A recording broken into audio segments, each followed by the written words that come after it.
Today we're going to talk about, someone asked about, Indian ringneck versus Amazon. What are the pros and cons of each? How do they compare? It's two different continents, two different worlds, and I think it's two different worlds there. Stick around.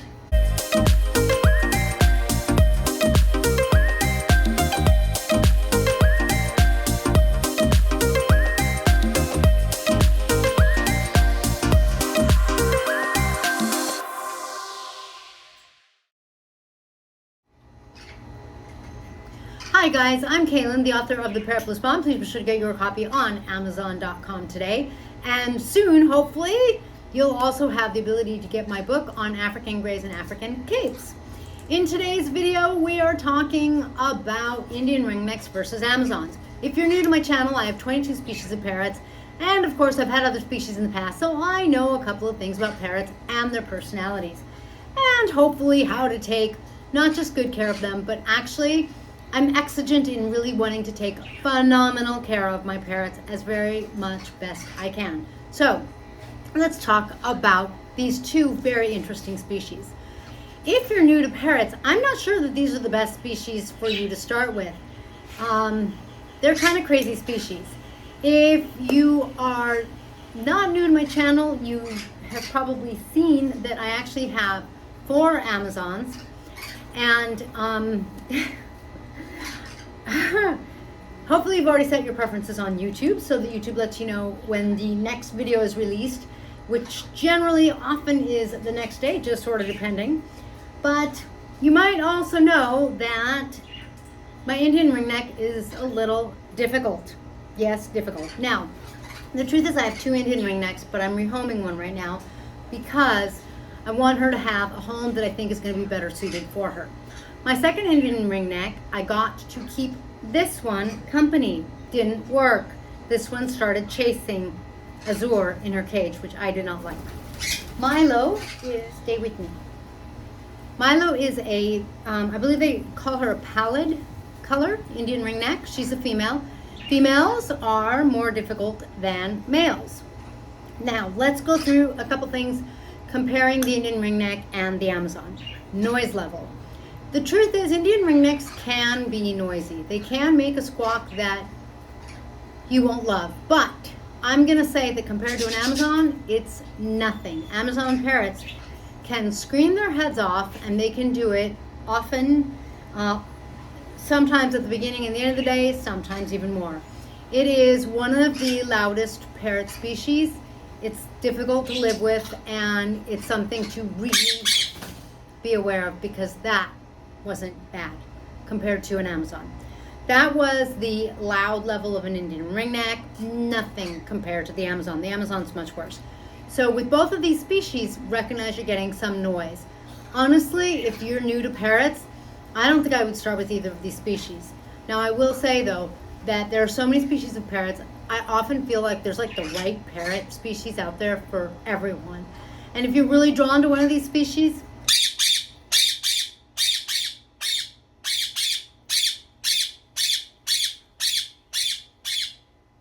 I think she just said it all.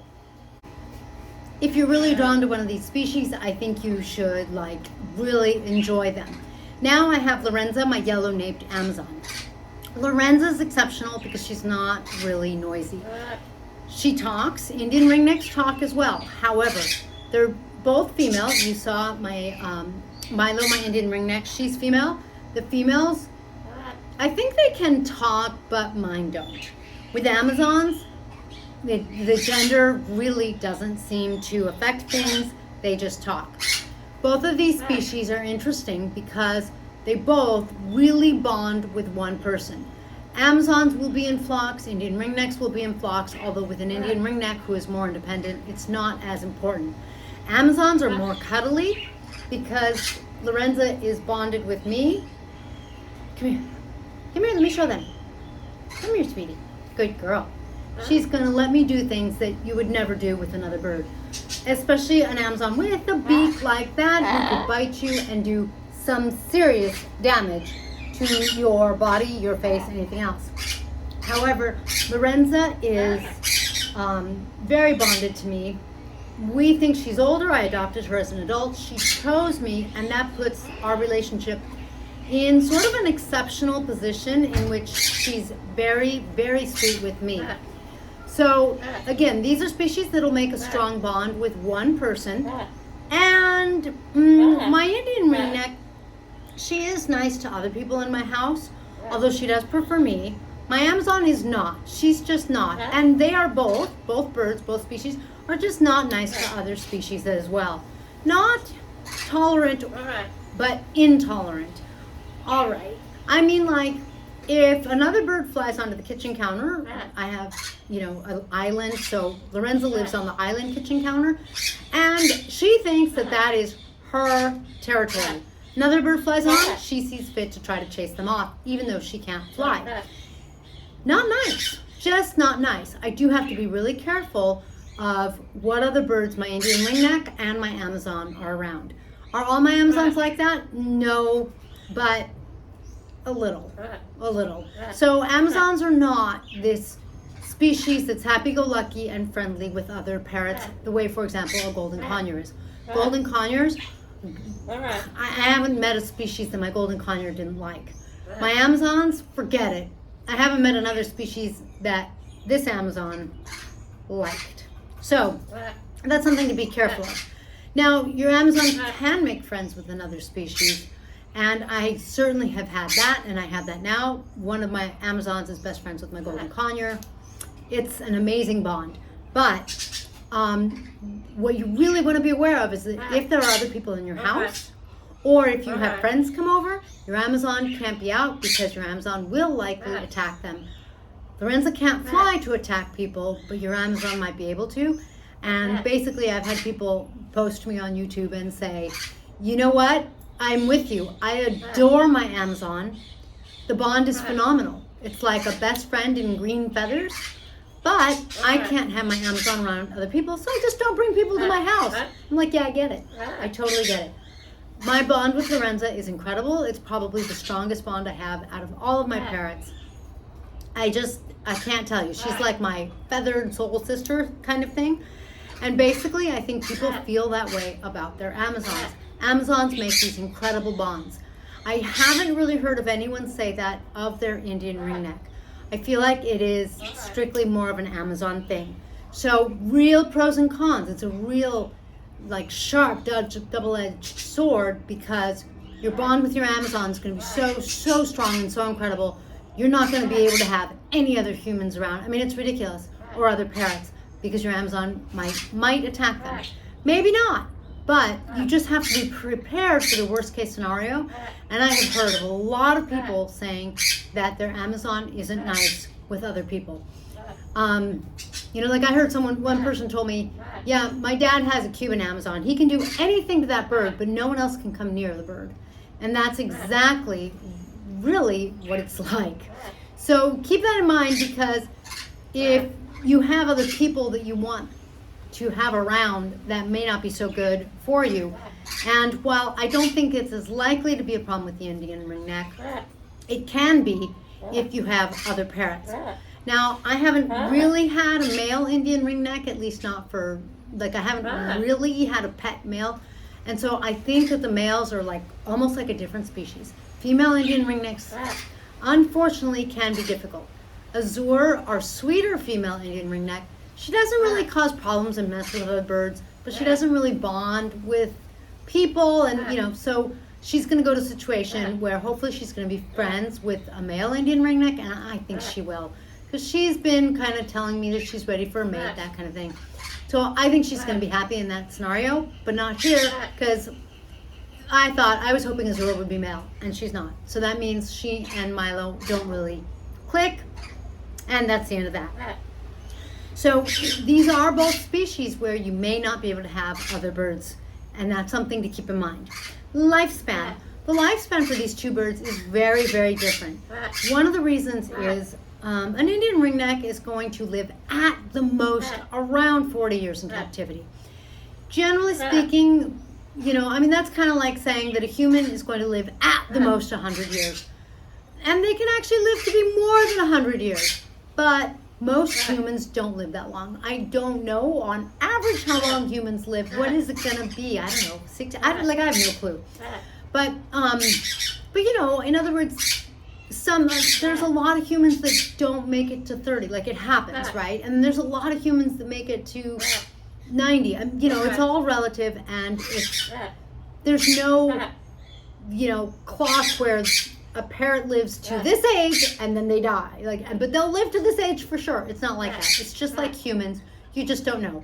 Things happen, accidents happen, diseases come, diseases go. You just don't know. Emotions come and go. Depression can come for parrots as well. So I don't think Indian ringnecks live to about 40 on average. I think the average is probably going to be, you know, 20, 25 is my guess. That is not based on any information, but they can live up to about 40. Probably even maybe a little bit more. An Amazon, on the other hand, they are hardy birds. This is a bird that I think that, you know, God, they live 50, 60. Like, I think 40 to 60 and probably more like 45 is like average for an Amazon. So this is more of that lifelong commitment you hear about. And that's a reason 3 of my Amazons we adopted as adults, because Amazons have these long lives, and it's hard, I think, for a person to either live that long or things change, you know, whatever. Anyway, so bear in mind that if you choose an Amazon, man, you're going to have them and have them and have them attacking other people and have them attacking other birds for decades and decades and decades. Really, it's something to weigh into the equation when you are deciding, you know, what bird's the right bird for you. Interestingly enough, with both of these parrot species, they are species that do not require additional fat in their diet. They are species that actually can become obese. So if you are doing training or you're just handing out some treats and you're limiting your treats and you're doing seeds or nuts with an Indian ringneck or an Amazon, that's going to be fine. But it would probably be wiser and healthier to do things like little carrot pieces or something that's more beneficial for them, because these are both species that Polly doesn't want a cracker, Polly doesn't want seeds, she doesn't want nuts. In this case, this girl needs pellets, fresh vegetables, water, of course, and that's about it.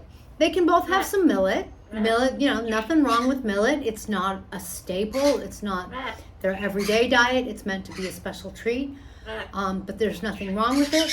Other than that, you're not going to have fun just handing out seeds or nuts or treats with these birds, because if you do, by the time you recognize that you've hurt your bird, that they're overweight and it's damaging their liver, it's going to be too late.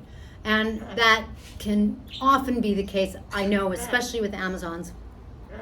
You know, like, I guess, 20, 30, 40 years ago, people didn't realize that Amazons should not be fed a seed-based diet. And so a lot of people had obese Amazons. It caused their nails to like curl. It caused them to have fatty liver disease, because fatty liver disease can come from having the wrong kind of fat. It's too much for liver to process. The right kind of fat your liver can process, not the wrong kind of fat. So it's really important to recognize that if you have one of these two species, you're going to have to keep a pretty healthy diet for them, and decide that carrots and dried beets that are dried, that don't have any salt or anything like that on them, are fun treats, or sweet potatoes. So it's very different when it comes to the treats, that kind of thing. Whereas if you have, what's a good example? My Cape, my Cape parrot, my African gray, those are birds that require some nut fat. So handing out a pistachio treat is fun, and they need it. It's a part of their diet. And so it's important to really take all of these things into account when you're trying to find the bird that is going to most match the lifestyle you want to live, and really bring the bond that you want to your life. Again, super bonded parrot, where you're not even going to be able to have a boyfriend or a girlfriend, And the Indian ringneck's not quite so bad, but you're not going to be able to have other parrots, maybe. And it can be difficult. I have to really watch where Milo is and who she's around, and make sure that she's not hurting anyone, because unfortunately she has done that before. In any case, if your parrot is stressed out, make sure you get Tink's must-have parrot relief on parrotbliss.com. It is CBD and hemp oil. The hemp oil is the right balance of both omegas, super beneficial for you or your parrot, and the CBD can help de-stress or support a strong immune system. Thank you for joining me in this blissful video. Thank you for the question. I hope you learned some comparing Indian ringnecks and Amazons, 2 different continents, New World parrot, and of course Indian ringnecks are from India.